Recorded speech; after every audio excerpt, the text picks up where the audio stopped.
Before we begin today's show, I'd like to take a minute to tell you about a new layer to the podcast. I'm now officially on Patreon. Have you ever thought to yourself after listening to an episode of this show, why didn't Derek think to ask that question? I know I certainly have. Then sign up at patreon.com/ddiamondpodcast and you'll get the chance to ask the guest of this show a question.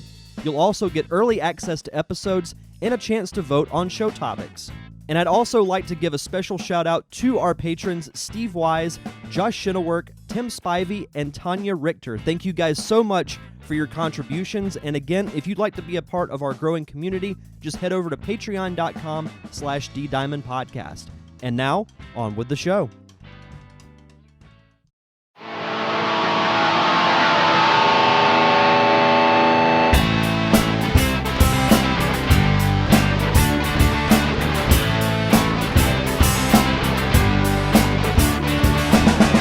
Welcome to the Derek Diamond Experience podcast, where every week I take a look inside the world of film and television with those who have lived it and experienced it. I am your host, Derek Diamond, and today I'm happy to welcome not one, but two guests on the show, the creators of the film Up on the Glass, Kevin and Nikki Del Principe. How are you guys doing? We're great. Thanks for having us on, Derek. Really appreciate it. Absolutely. Absolutely. No, and we were just talking before we started, it's been a while since I've interviewed two guests at the same time, much less I think this is my first time on video, those who are watching the video version, having two guests on at the same time. So this is exciting. Are we your first married couple?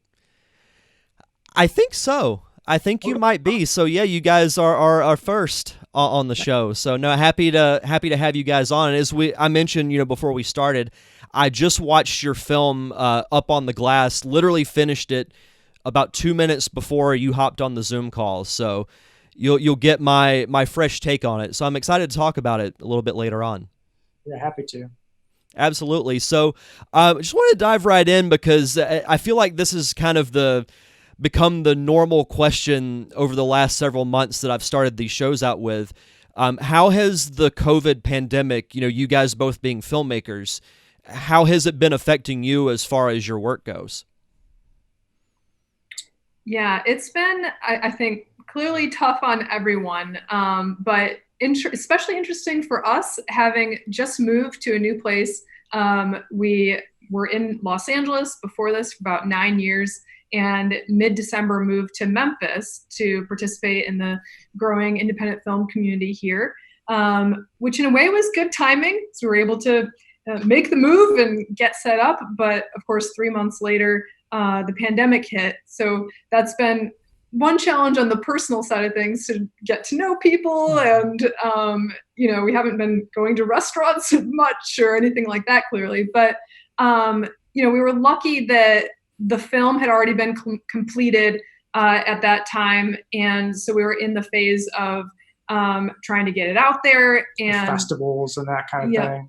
And that was a little weird, well, interesting, just because I think it was like in February, we heard that we were going to we got into Capital City Film Festival in Michigan. And we were like, cool, like that just feels about right since we shot the film in Michigan and it's nearby. And we're like, this is great. And then it was like right afterwards, pandemic, like everything sucks. And the film festival was, delayed to the summer and then indefinitely.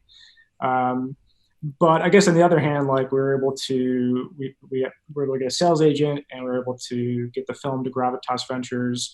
So we were able to do all that and, work on the delivery during this time. And I think, it was a little strange trying to do some quality control stuff at home, and just making things work. But on the other hand, like I guess to the positive as indie filmmakers and artists and writers, like we're sort of built for this. And, like nothing stops, it's like we just keep working and, especially with writing and different things. So in a way, I think we've been very fortunate just to keep it moving forward. And part of moving here was really to just invest more in our creative work, because I had been teaching screenwriting at a school in Los Angeles, Loyola Marymount University, for almost 5.5 years. And so part of moving here was just like to get more into our own work and just focus. So we still have been able to do that, even though in some ways the world is like crumbling down around us. But starting to come back. We just heard, I think it was last week or maybe it was 2 weeks ago now, that we were also accepted into the Buffalo International Film Festival, which is where Kevin's from, and our cinematographer. Oh, yep, there we go. Love it. So stuff is still happening, just in a different way. Like that festival, they're still figuring out exactly the format. Most of the screenings are likely to be virtual or online in some format, but they're really hoping to do a small percentage in person, whether it's social distanced theater viewings or drive-in theater. So we're really hoping that maybe we can get that festival community experience in some way. I think they're hopeful to bring us, if they can, just given that I'm originally from that area and that sort of connection. So they've been really kind to us. So hopefully everything will allow that. But it's all been happening. So I guess that's a long-winded answer in some ways. But we're still just doing our thing. So it's okay. Well, I'm sure it had to be a little nerve-wracking moving to a completely different area, and then a short time later, it's like, well, you can't really go out and do anything because everything's just shut down. And it's interesting that you bring that up because so many people that I talk to live in Los Angeles. It's actually pretty rare that I talk to someone who doesn't live there. But there are other areas where filmmaking is happening. Atlanta has been really big in the last few years. New Orleans, areas in Texas. I know there's been work in Houston and in Austin. That place has really sprung up as far as population and creativity in the last couple of years. So it's good to hear other areas that explore that same field, because you don't have to necessarily be in Los Angeles all the time in order for that to happen. Yeah, I think that's really true. And in a way, like Los Angeles is not built for indie filmmaking. I mean, in terms of the mentality generally, I'm sure if you're in certain circles, there's still some of that, no doubt about it. But, there's this sort of push that it's like, well, this is the Mecca, this is the industry. And for us on the indie side of things, like, it's the current is like even sort of, I guess, more like flowing in our direction out here, in some of these other places that you mentioned, because you're, potentially coming across other people that are in small production companies that just want to work, want to make stuff. And I think and are open to some levels of flexibility too, of working on lower budgets and just making stuff happen. And, I'm not saying that does not happen in a big city like Los Angeles, but I do think some of these other cities that are smaller but growing and more affordable, I just think there's a lot of room for people in these locations, as opposed to, I think, feeling that immense pressure of trying to manage, the $2,000 apartment a month and then also try to make films. It's sort of like, how does anybody do that unless you're absurdly wealthy? So that makes sense. People are thinking about alternatives.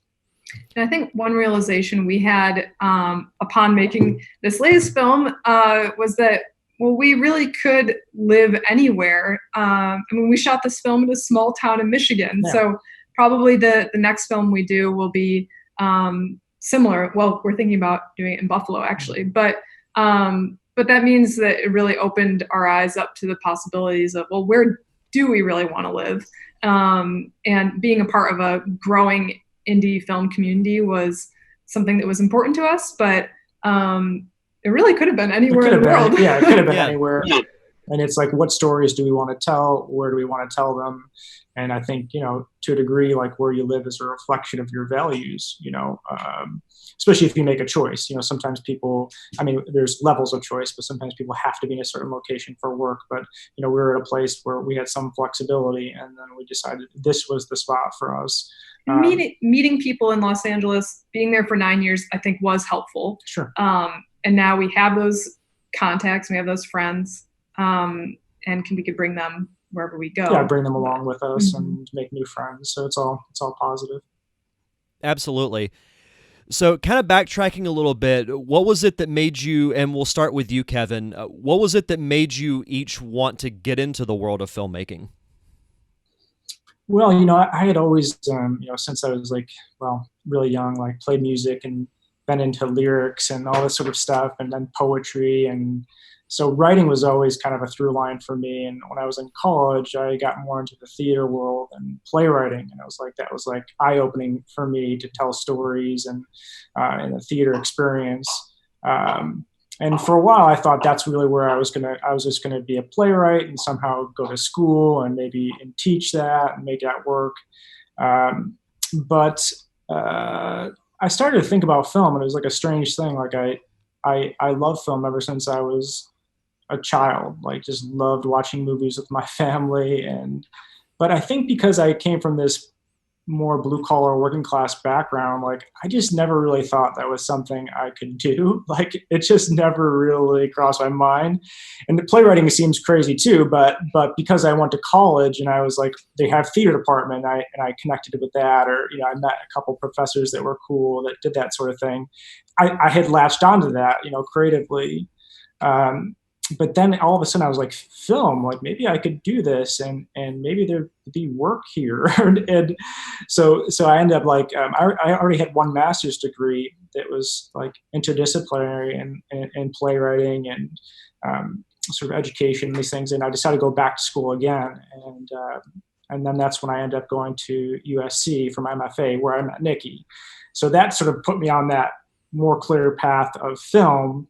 And then I have found, though I'm still, working in lots of areas of writing, like novel writing and poetry, among other things, I've found that filmmaking connects so many of those loves that I mentioned, of like the playwriting aspect, the music aspect, the visual aspect, the dramatic stuff. So film has been this great way for me to connect all these things that I've loved, and put it together, and then create these, artifacts that hopefully have some kind of like lasting power, like as opposed to like say theater, I think is challenging in that way. It's like, it's like it's an experience, but it's difficult to sustain it. So that's, I guess, how I came into filmmaking. Yeah, for myself, I guess similar to Kevin, I didn't grow up as a child thinking, oh, I want to be a filmmaker. But I was always telling stories, and that was kind of the primary game or way of playing that my sister and I would do growing up, is to tell stories and sort of, have fun making up all the characters and their personalities and what their goals were, and then like playing that story out with all these different personalities over the course of a game that would, take multiple days or weeks even to conclude. And I always loved the format of movies, to the extent that even back then when I was a child playing these games, we would start the game with and fade in, and it would end with fade out. So that was kind of in the lexicon for a long time. But since like about third grade, the dream for me was to become a kind of Jane Goodall, who studied wildcats. So for the longest time, that's really what I wanted to do, and I really followed that path quite far, through college, and studied biology and concentrated in animal behavior, and went to Costa Rica on a study abroad, and researched monkeys there, and then went to Kenya and researched elephants and giraffes, and it was really interesting work. But at the same time, I was taking film classes out of interest and passion, since I always had that love of films and storytelling, and started to have that realization that, oh, people can do this for their careers. Maybe similar to what you were saying. I never really had that concept that this was a valid path, or that people really did this.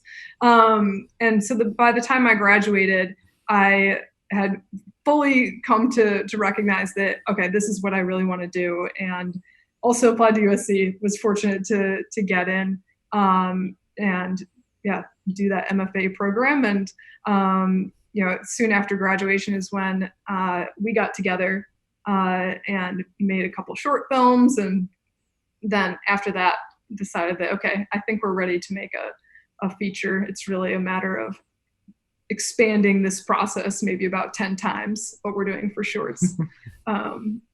Yeah, that was somewhat the journey. So was Up on the Glass your guys' first feature? Yes. Oh, wow. So how was the leap from doing a short to doing a feature? I think that, the doing shorts, because I had done some before. Nikki and I got together and started working together on shorts, but I think it helped in terms of just like working fast. And I started to learn how to prepare because, we went to the MFA Writing for Screen and Television program at USC. So, it wasn't really focused in directing. There was a little bit that we learned here or there, but I really had to like learn how to direct. I had theater experience, but I had to learn how to direct for film and to prepare accordingly. And, that's a totally different, it's just different what you need to do. And I think that by doing these shorts, and we never had any money, really, and we're always working like within a day and just being crazy. Except we weren't. It was like controlled chaos of like I just learned how to plan really well and somehow find the right people to work on for each project and take care of them. They took care of us. So I think that really helped me a lot in terms of moving forward the feature. But no doubt the feature in terms of even all the sort of the stuff we do in the business end of even just connecting to different unions, SEG is a signatory, WGA West is a signatory because we're part of the Indie Caucus. All those pieces are just things that were totally new to me, and I had to learn a lot about that. But I do think the shorts helped in terms of the process of filmmaking and kind of like getting stronger in terms of my own vocabulary and skill set.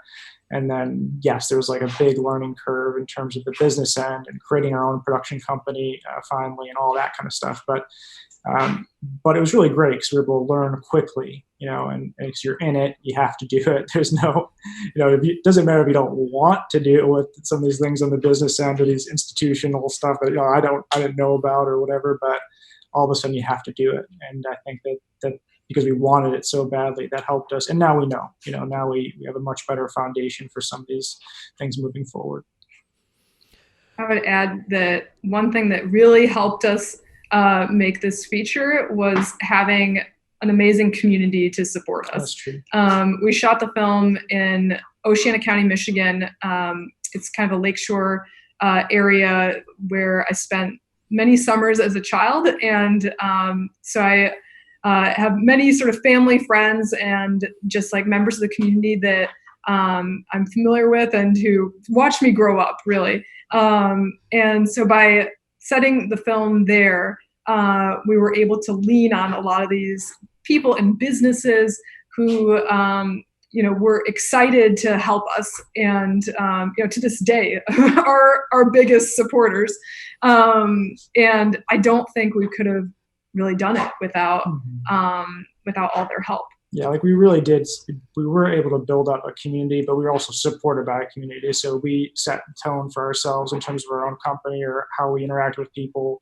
But there was also like this great community that existed. And, I think, we really felt, encouraged and loved by people in that community.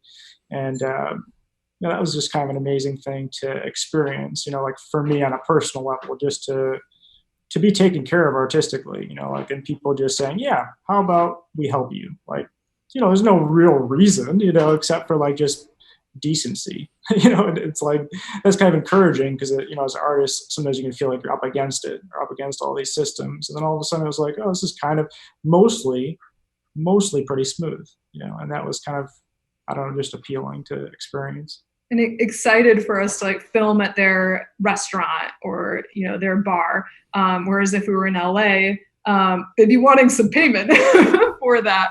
So that just even that aspect was totally different. Well, and something that I talk about a lot on this show is having a good support group, being a good cast and crew, or maybe it's friends or family that just really support the work that it takes to get this project done, but then to have an entire community get behind you, like that's got to be gratifying on a whole nother level. You might be hearing one of our dogs growling at the other one over a toy.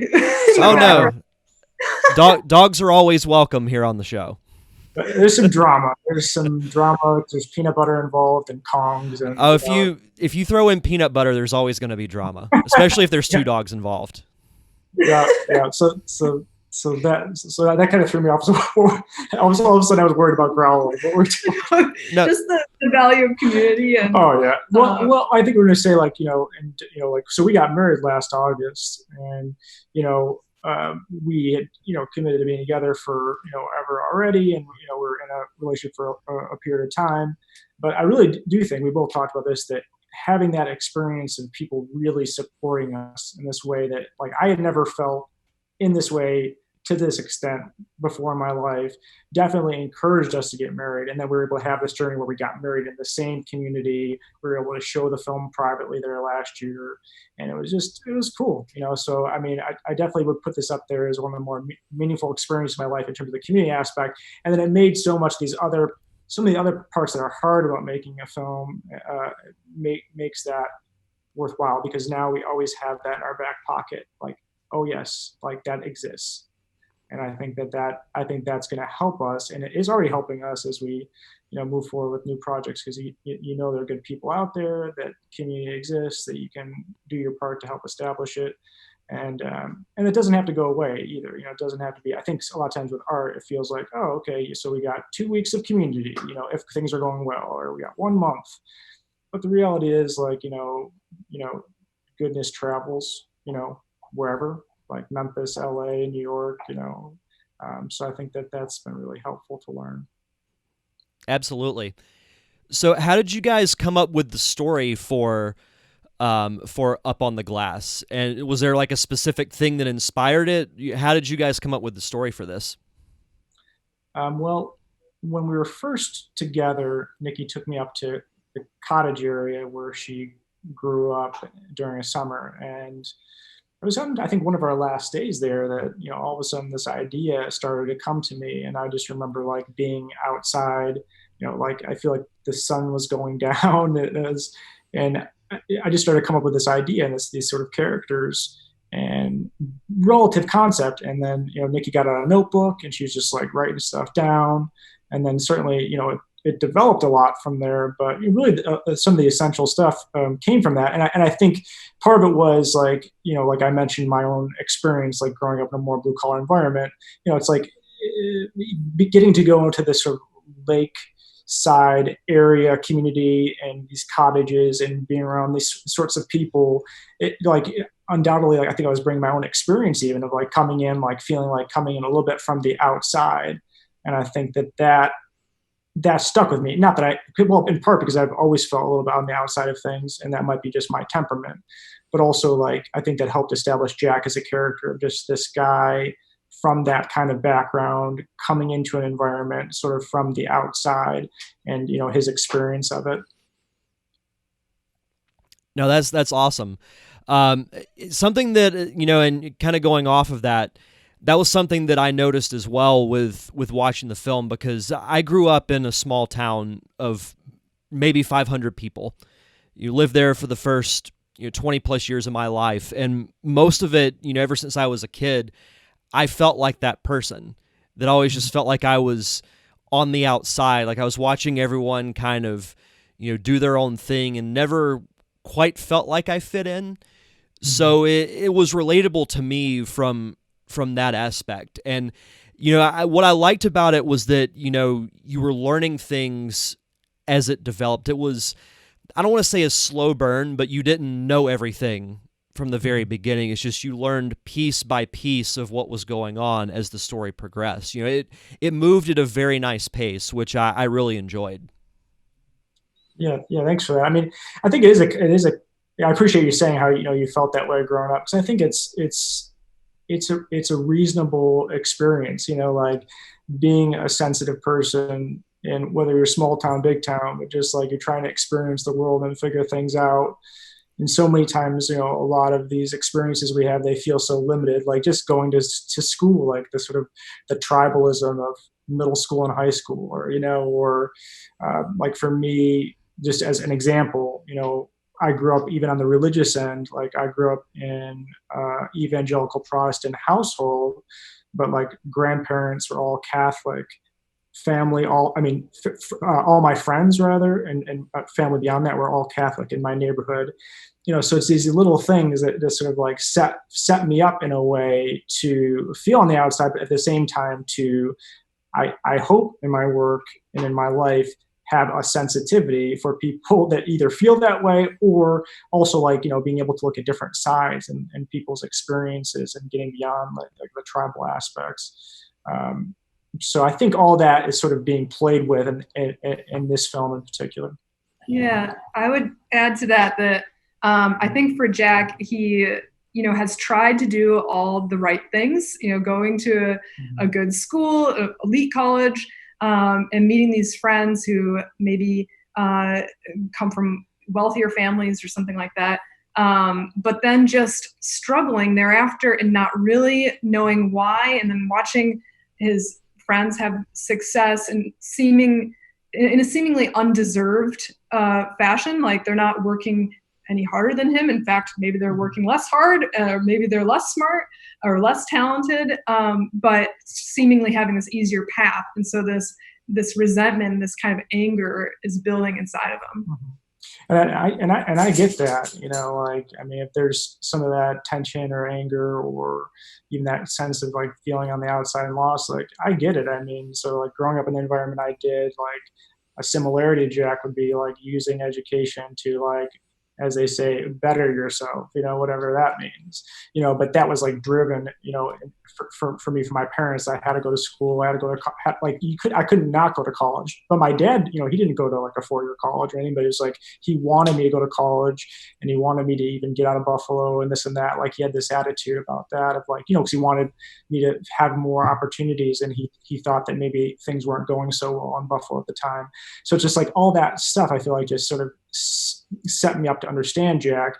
And also just that, in going to these like elite institutions, not to sort of disrespect any one of them, but, it's like, like it's fine, but really like, anybody, not just about anybody could do it, anybody could like get into these schools. You know what I mean? Like it's not like, if they have like some the opportunity, the support opportunity, all that kind of stuff. So it's like when people think that like they've hit that kind of home run, right? It's like, well, like you've been put on a pedestal, or you're just like lucky, even for me, or just enough support that got me that position. Like that doesn't mean I'm fucking great, if I can say effing, sorry. Yeah, but no, you're good. Okay, cool. Yeah, it doesn't mean I'm great. It's just like I'm just a guy that just like sort of got fortunate enough and had enough support and kept working, and like that's all it is, But a lot of times it's like the idiots rise to the top in many of these institutions, academic or otherwise, and then they're put on a pedestal like, oh, these people are geniuses. It's like no, and I can understand the frustration of people that actually have the sensitivity because they have it. They struggle to rise to the top, and this sort of like. In these institutions that promote sort of basically poor ideas or people with limited like vision or even respect for humanity in some cases. So people that actually have those things, have vision, care about other people, a lot of times those are the people that are definitely having trouble climbing up in the United States. And I think all that stuff, like tapping into that, experiencing that, feeling that kind of viscerally and feeling that from the people that I care about and the people that I respect and my friends, I think that a lot of that went into the feeling of Jack and his experience. Well, and I think that's another reason why I like that character so much. In addition to, what I mentioned about feeling relatable about being the outcast, down to he doesn't really say anything for what seems like the first third of the movie. Even when he's hanging out with his friends, he's just kind of sitting there, he'll sip on his drink, but he won't say a single word. I'm like, I've been that guy. I know what that's like, but everyone knows someone who has been seemingly more successful than they've deserved. And you feel that resentment. You almost can't help it because it's like a human trait to feel that way. And I don't want to really dive into spoilers here for those who haven't had a chance to see it, but there's an exchange between Andy and Jack where Andy's talking about how the beginning of the specific quote was being envious is a bad quality. Going into that whole spiel, like it felt like real life, and it felt relatable. Like that's a situation that you can see yourself in. And I love moments like that in film because, film is great for almost escaping your problems. Because, I love to go in the theater, back pre-COVID when theaters were normal.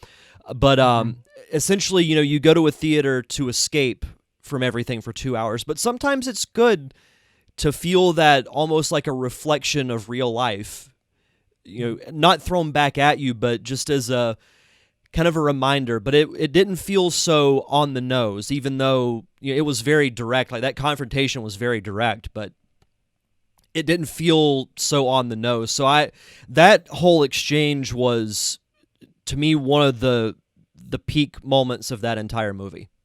Well, yeah, thank you for that. I really appreciate that. I've always, cared a lot about that scene, and I mean, it's kind of like there's a level of honesty, I think, there for these two men that we don't see in many other parts of the film. Even though in some ways, Andy is talking about himself, and he's also talking about Jack there as he says that. But yeah, I've always been curious about that scene, how honest they are, and yeah, I appreciate what you're saying. Thank you. Yeah, no, it was to me the turning point before certain situations that I won't spoil happen after that, but it's really the turning point of the whole movie. But to me, it's one of the climaxes of the entire thing, even though it happens kind of early. Well, it's kind of like this. I think what perhaps could be seen there is like this alternative. There's that intimacy to a degree and that closeness, at least for a moment, and a level of honesty. And you can just imagine, like, without again going to spoilers, but you can imagine a totally different film if these two men are just able to just break through a little bit, and it would be a different relationship. And there's something very powerful and I think sad about that too, that they, as close as they are, in some ways they're not able to break through and have that connection. And yeah. Well, I think even that scene is relatable in a sense too, because I know I've had friends that we may have that unspoken tension that might have never been said, and you think, well, what would have happened had there been that type of breakthrough? Could things have turned out differently? So there's a lot of, to me, real life scenarios in this movie, and that's what to me makes it powerful, I think. We really appreciate that. Yeah, I think one thing we really tried to focus on when we were casting as well is find actors who had direct experience in this type of even just environment, like the place of the Midwest, and specifically this kind of lakeshore community in Michigan. And amazingly, actually, all of our actors have some connection to the Midwest or even that particular area. And I think that helped to, establish a baseline understanding that didn't have to be explained when you could speak to that as director, but when working with the actors. And I think it was, with the actors, I think Nikki and I were willing to go deep in these characters. Like, that's really what this story was about for us, like Jack and this experience and these strong emotions perhaps that I felt, and Nikki as part of that, bringing to the table. But then I think the actors were also able to dig pretty deep and bring a lot to these characters. And I think that really helped, like with the scene, like you mentioned. Well, and that's something that I've always envied about actors, is being able to be vulnerable with those type of emotions, because that can't be easy to dig into that type of place that you have to display that type of a raw emotion. So props to them for doing, because it felt believable. And that's I keep saying the same thing over and over, but like a lot of it felt real. And that is a huge credit to the actors, in my opinion. Yeah, and I think it does take it. I think there is a level of toll. I think actors who are fine actors like the ones we had, like they're practiced at putting in those long days, these emotional days. And I think as a director, it was challenging for me, I think, in the sense of, because I felt so close to the story. And I guess it could be that way with a lot of one's work, but there's something about the Jack dynamic and all this stuff that really bothers me, like it just bothers the hell out of me.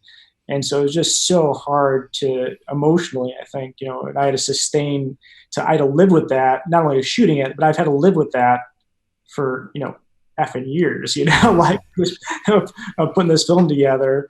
And so hopefully, I hope that it'll be a little bit of a release finally, get this thing out there, and I can just say, okay, all right, like, this is your problem now, world. You deal with this. Yeah. Nikki, I actually have a question for you. So you were also you were an actor in the film as well, but you were also a producer and you helped write. So how was it for you balancing those three things? Because in addition to, I'm sure, wearing, hats behind the scenes, how was it in addition to preparing to be on camera as well? Yes, as you could imagine, juggling all those hats was definitely a challenge. And I think I would, maybe set up a different kind of system next time if I'm wearing all those hats again, because it was difficult to, okay, get in the moment for when I'm acting, while people are asking me when the soda is going to be available, or when, when the car is going to come to pick them up, or whatever question they had. And part of it was that we had a very small crew, and to the extent that we didn't have even a set designer or a prop person, so I was doing a lot of that as well. So it was maybe more like a dozen hats at times. Well, and so many people are helping out in that way. Like Casey did costume, and all of a sudden she's helping out in these other areas. Yeah. And but Nikki definitely. I don't mean to cut Nikki off, but yeah, she bore the brunt of like all this, because I certainly was helping with producing, but like with directing, it's just so involved, and there was all these pieces that I was doing with it. I'm certainly a lucky guy in my life, and I was lucky on the film too to have Nikki, taking care of all that. And ultimately, it was helpful to just work to, as much as possible, set boundaries and say, okay, half hour before I'm going to be on set, like I am not going to be bothered, or like keeping that time as sacred as possible. But I really did enjoy acting on the film. I think that was one of the most rewarding roles to play, on this project. And, like you sort of alluded to, I really appreciate the ability to, be able to kind of be vulnerable in this unique way, where the film creates a new world that just allows for that. And I always kind of compare acting to like skiing or dancing. It's just one of those, when it's happening the way it should, it's totally in the moment. And so it can be just pure joy if you can get to that place. But there's a lot of work that goes into getting there. I'm just visualizing this on set, like you're getting ready to film your scene and somebody walks up. Yeah, I know you're getting ready for the scene and all, but where's the Mountain Dew? Yes. Yeah, I think, yes, that happened. Yes. Oh, really? I don't think it was Mountain Dew, but yes, it was a similar product. And it's that kind of stuff. And I think that's one thing that I think is a challenge on films, probably generally, but even of this size, is just really taking care of yourself, and that's really hard. I mean, I think that's something that Nikki and I are probably still sorting out, maybe healing up from to some degree. It's just like, how do you take care of yourself through this long process? Not just shooting a film, but just, and we've been working on this for 6 years. And how do you care for yourself as well, so that you can care for everyone else? And I think a lot of times, like as a director, when you're trying to make something, I think a lot of times you're just trying to get it on whatever, digital film, whatever it is, you're just trying to get it. And so you're like, oh, just as long as we get this, it's fine. It's like, but is it, in terms of one's own health and kind of wellness, and I think we're getting better and better at that. But I think it's a learning curve, just how to balance wearing all these hats, take care of oneself, you can take care of other people. And, undoubtedly, like with all humility, I just feel like, I'm still learning that. And, but I think this has been a great opportunity to grow. So I'm really grateful for that. We talk a lot about just how to sustain a creative life, even beyond just this project, but, what kind of mindset to even adopt. It might be different from whatever the sort of typical mentality about even making money it might be, or stability. We don't believe in money. But how can you just keep doing it? Like whatever that means, that's ultimately what's important. Mm-hmm. Absolutely. How long did it take you guys to shoot the film? 11 and a half days. Oh, wow. So it was a whirlwind. Yeah, that's crazy. Because we had 11 days originally, and we were chatting about this today, because sometimes we say, oh yeah, 11 days, because that was in our mind for all this time. But then all of a sudden when we were on set, we had our lead actor a day early, and we shot some stuff MOS, some stuff without our sound team the first, for about 5 or 6 hours. Some of the stuff early on, but we needed every moment, and I'm really glad we made that decision, because even those extra 5 or 6 hours, I mean, man, that helped and helped us get started. But it was an intensive 11 and a half days. Yeah, and it was all about planning, really. Yeah. That's what I mean about the planning thing I was talking about earlier, like just planning on top of planning on top of planning, and then also so many levels of flexibility, and we were able to do it, so that was good. Yeah, you can't have too much time when you're on a set. No. That's true. You will use it up. But what you want to do expands. Yeah, no doubt. I mean, I wish we had, of course, it's like, I wish we had 3 weeks, because there's so many things I'd like to do. But, that's where you just gear up for the next film, and maybe it's just that we have just a little bit more time. Sometimes the constraints force you to make, I don't know, the best choice available. It's like a poem or a short story or something, it's just like you have the constraint of what you're going to do, and if you're hard on yourself, I mean, sometimes that you can make good decisions sometimes because of that, because there's that clarity of like, oh yeah, we gotta do this. It's gotta happen in this time frame. Yeah. Something I gotta throw out there too. There's a scene that happens early in the movie that takes place on sand dunes. Mm-hmm. And I loved that visually. Like, to me, like, it surprised me whenever I saw it, but I was like, man, this looks, like really like big quality stuff. Like, it felt almost, like you're on an epic adventure in a way that kind of was like separate from the rest of the movie, just because I loved visually how the sand dunes look. Yeah, that was awesome. Yeah, it's so beautiful there, and the petrified trees. Is it petrified trees? I mean, so cool. I mean, and that was the thing, like, like I experienced that, almost like the Jack experience, where it's like experienced for the first time as Nikki brought me in, and I was like, holy shit, this is amazing. Like, I just had never seen anything like this before. And it was just kind of miraculous that we were able to shoot there, and they were cool. I mean, I forget what organization. Silver Lake Sand Dunes State Parks. They were cool. They were super cool. It was pretty easy overall, and they were just nice, and permits and stuff. But yeah, I just thought it was just gorgeous and curious, and I think it's interesting for the characters too, because it's just a little, like, even for Jack, it's somewhat disorienting for him too, to be in this space, and especially when you're there, it can be disorienting, like. It was a windy day. Yeah, it was a hellish day to shoot. I mean, I was, speaking of taking care of myself, like I feel like I was all dehydrated that day because I forgot to drink water, and just like you're just losing your mind, but somehow the camera was pointed in some directions, and it worked out okay. Yeah, it all worked. Yeah, it was fine. Yeah, exactly how we planned it. No, like, whenever I saw it, I was like, I've got to go there at some point in my life. Like, it looked that good. Like, I want to see that for myself in person. You should. Yeah, I don't think you'd be disappointed.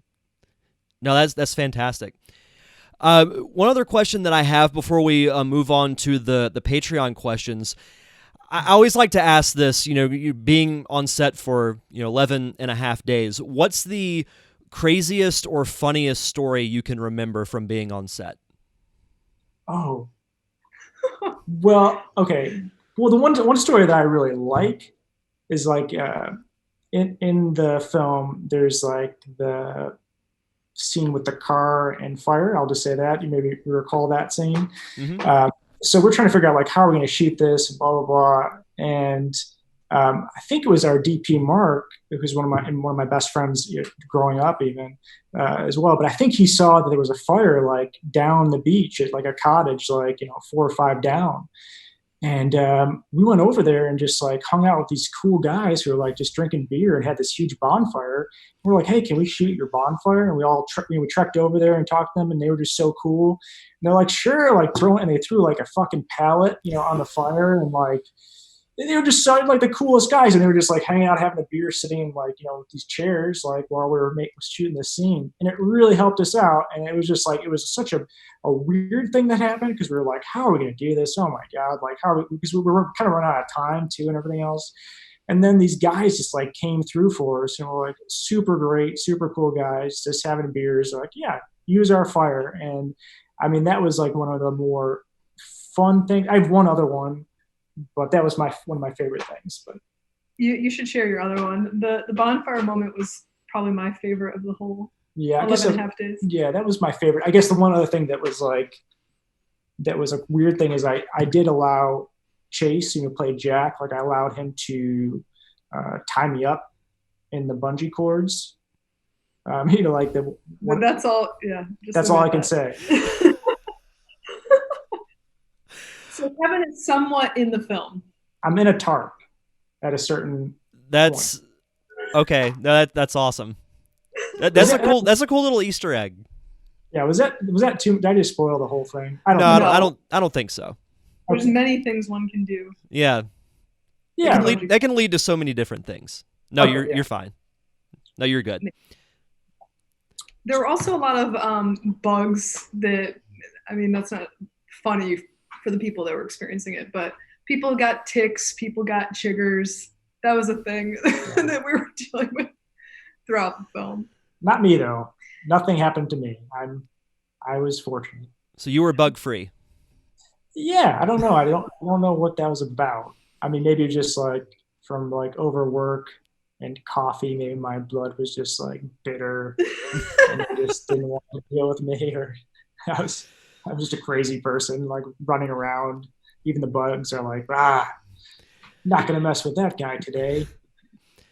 The bugs can just smell the coffee seeping through your pores and are like, yeah, we're just going to leave this guy alone. I think that's what it was. We hate coffee. Yeah. Bugs don't drink coffee. No, they're not coffee fans. So moving on to the Patreon questions. So there's actually a question for each of you individually. These are from Steve Wise, who is also from Michigan and is also my filmmaking mentor. Wow. He helped me with my short film a couple of years ago, and his short film Survey that he filmed, giving him a little shout out here, that we filmed back in 2017 has been accepted, I think, to over 50 film festivals since its inception. So Steve's fantastic. So he asked you, Kevin, at what point in the making of a film do you take off your producer hat and put on your director hat if you were doing both for a certain project?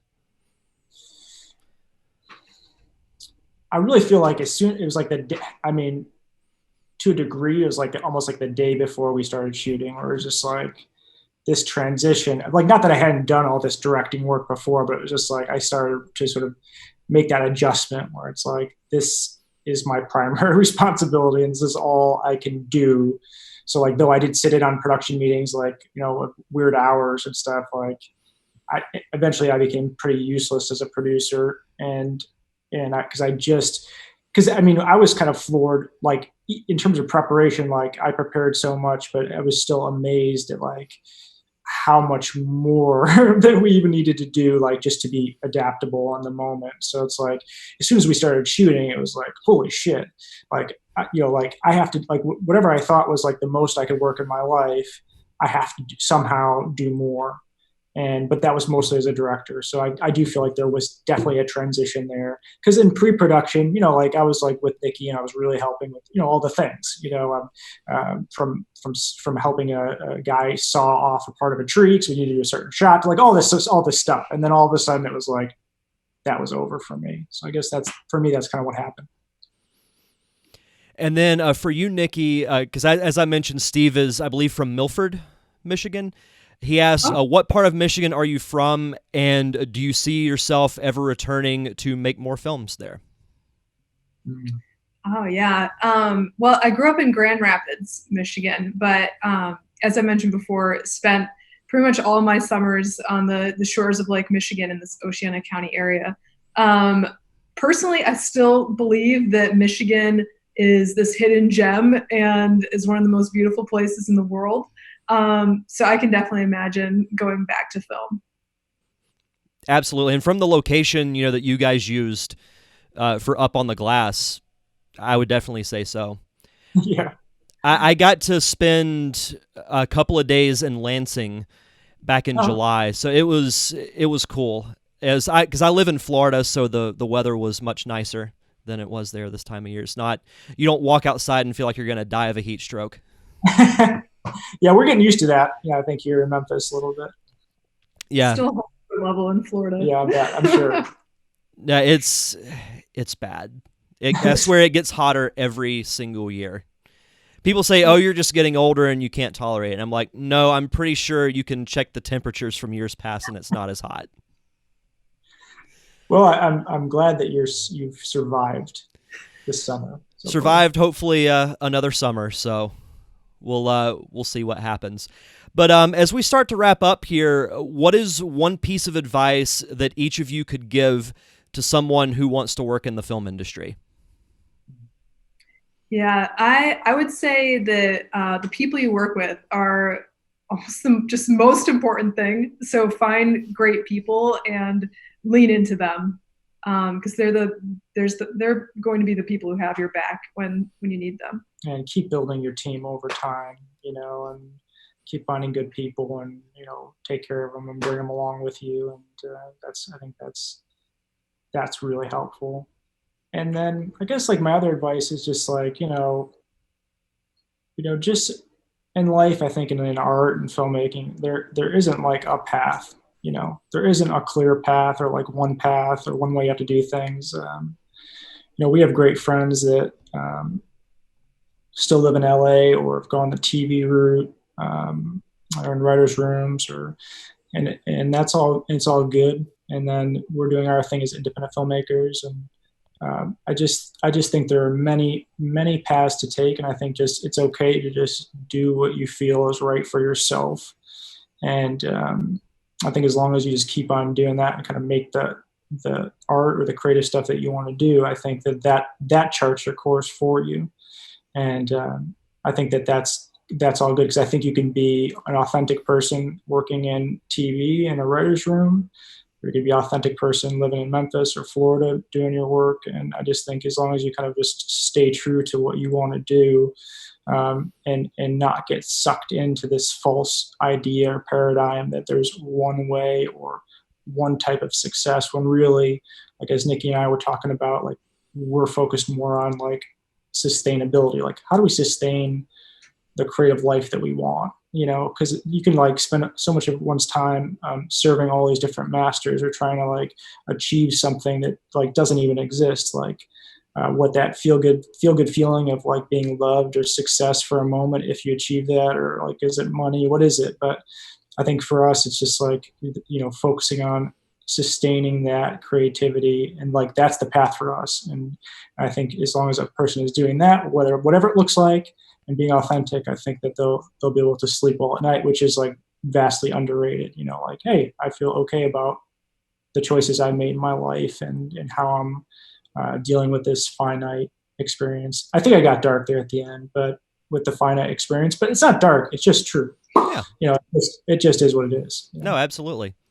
I always love to end things on death. Apparently, like interviews, just conversations with friends. I'm like, this. It's not going to last. What we're doing, probably, not going to last forever. So, anyways. If I have you guys back on the show, we'll have to make that a recurring thing. Yep. Like the last conveation has to be about death in some way. It'll be. I mean, you won't even have to like pitch that to me. Naturally, I'll be like, "Hey, we're dying." I'll just put it in the title, Death Part 2 or Death Part 3, however many times you guys come on the show.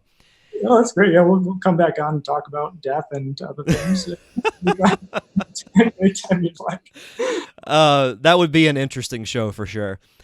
But guys, thank you so much for taking the time to do this interview. This was a blast. Yeah, this is great. It was really good to talk to you. I hope we can do that again, even not on this sort of venue. We can just talk on other occasions, like we can just call each other and talk. Yeah, absolutely.